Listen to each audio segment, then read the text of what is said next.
पेश करेगी। कैबिनेट ने इसे मंजूरी दे दी है। विपक्ष इस बिल का विरोध कर रहा है।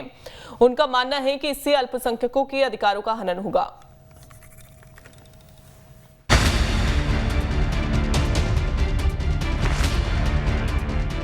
कई बैठकों और हंगामों के बाद आखिरकार केंद्रीय कैबिनेट ने वक्फ संशोधन विधेयक को मंजूरी दे ही दी है। ज्वाइंट पार्लियामेंट्री कमेटी यानी जेपीसी की रिपोर्ट के आधार पर वक्फ बिल का नया ड्राफ्ट तैयार किया गया है।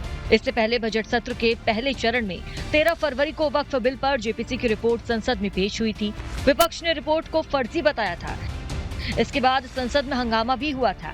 बीते 27 जनवरी को वक्फ संशोधन विधेयक की जांच कर रही जेपीसी ने ड्राफ्ट रिपोर्ट को मंजूरी दी थी। जेपीसी की बैठक में 44 संशोधनों पर चर्चा हुई थी। बीजेपी की अगुवाई में एनडीए सांसदों के 14 संशोधनों को स्वीकार किया गया था, जबकि विपक्ष ने संशोधनों को सिरे से खारिज कर दिया था।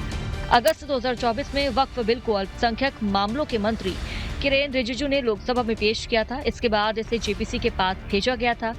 जेपीसी ने इस पर 655 पन्नों की रिपोर्ट दी थी, जिसे अब केंद्रीय कैबिनेट ने मंजूर कर लिया। आपको बता दें कि नए पुराने वक्फ बोर्ड के कानून में क्या अंतर है। पुराने कानून के मुताबिक सेक्शन 40 में रीजन टू बिलीव के तहत अगर वक्फ बोर्ड किसी प्रॉपर्टी पर दावा करता है तो उस जमीन पर दावा करने वाला सिर्फ ट्रिब्यूनल में ही अपील कर सकता है, जबकि नए प्रस्तावित बिल के अनुसार जमीन पर दावा करने वाला ट्रिब्यूनल के अलावा रेवेन्यू कोर्ट, सिविल कोर्ट या हाई कोर्ट में अपील कर सकेगा। वहीं पुराने कानून में वक्फ ट्रिब्यूनल का फैसला आखिरी माना जाता है, उसे चुनौती नहीं दी जा सकती। लेकिन नए प्रस्तावित बिल पर अब वक्फ ट्रिब्यूनल के फैसले के खिलाफ हाई कोर्ट में अपील की जा सकेगी।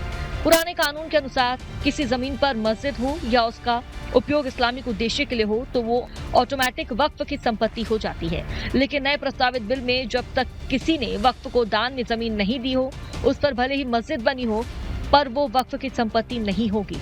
इसी तरह पुराने वक्फ बोर्ड के कानून के तहत वक्फ बोर्ड में महिला और बतौर सदस्य अन्य धर्म के लोगों की एंट्री नहीं होगी, जबकि नए प्रस्ताव में वक्फ बोर्ड में 2 महिलाओं और अन्य धर्म के 2 सदस्यों को एंट्री मिलेगी। सूत्रों से मिली जानकारी के अनुसार केंद्र सरकार बजट सत्र के दूसरे हिस्से में इस बिल को संसद में पेश कर सकती है। बता दें कि बजट सत्र का दूसरा हिस्सा 10 मार्च से 4 अप्रैल तक चलेगा। Team news stay.